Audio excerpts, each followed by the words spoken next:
ఆడపడుచుగా మీ ముందుకు వచ్చేటప్పుడు నా పరిచయం మీకు అవసరమని నేనెవరో చెప్పాలనుకుంటున్నాను. మా తల్లిదండ్రులది చిత్తూరు జిల్లా. నా చదువు అంతా తిరుపతిలో జరిగింది. అక్కడి నుంచి నేను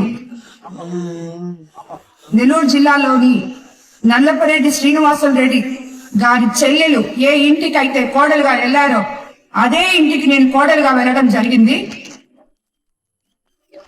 అంటే నేను సోమిరెడ్డి చంద్రమోహన్ రెడ్డి తమ్ముడు హర్షవర్ధన్ రెడ్డిని వివాహం ఆడడం జరిగింది. అనివార్య కారణాల వల్ల ఆయన మరణించడం జరిగింది.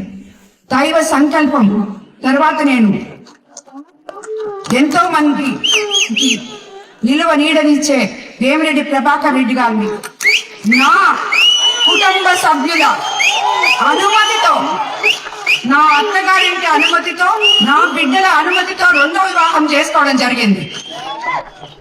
నేను మీ ఆడపడుచుగా, మీ బిడ్డగా మీ దగ్గరికి వస్తున్నాను కాబట్టి నేనెవరో మీకు పరిచయం చేసుకునే బాధ్యత నాకుంది కాబట్టి నేను ఈ విషయం మీకు పరిచయం చేసుకుంటున్నాను.